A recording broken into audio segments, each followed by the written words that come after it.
Okay guys, so we're going to try to call the child support office real quick. It's 2:31 right now here, so they should still be in.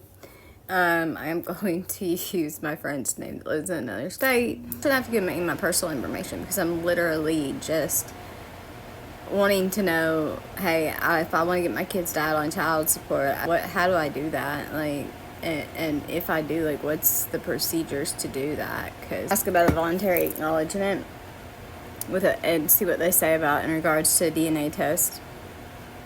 If he's willing to do a voluntary acknowledgement, or was to change his mind, like what does that look like? Start it when I get somebody on the phone.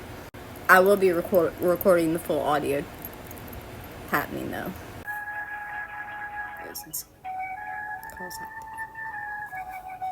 Yeah, I had some questions regarding, I had went online and looked about applying for child support, and I just have a few questions.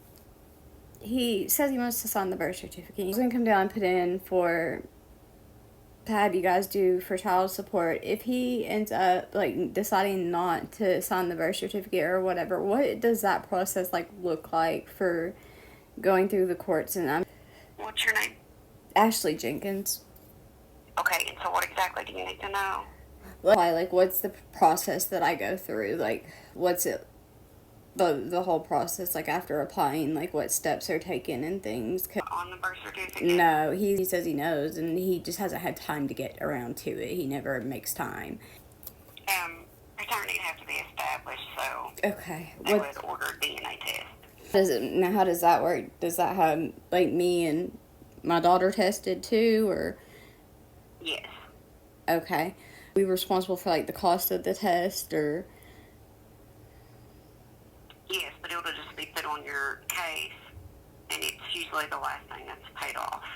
Okay. So with paternity testing, like how does that process work? Like they put in like a court order for us to go to a lab, or?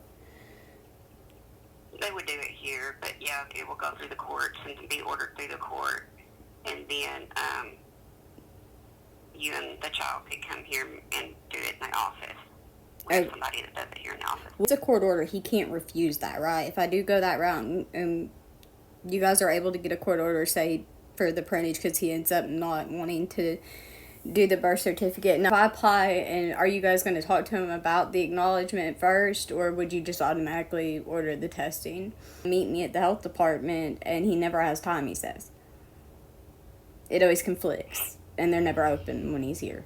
We'll go through the court, so we'll file to establish paternity, and then he'll be served papers, or they'll mail out something telling him he needs to call in to be set for the DNA testing.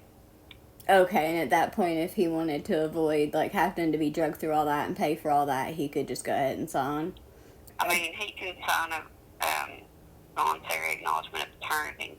That's why. In this way, if he doesn't, then okay, fine. If you want to go that route, that's fine. We'll pay the money, and I mean, the cost doesn't usually go to him. I mean, because he's definitely your dad. Yeah. Okay. All right, then. That makes me feel a lot better, because that was another thing, was that I don't have the money to pay for all that. And you can do it online. You can fill out that. You're welcome to come in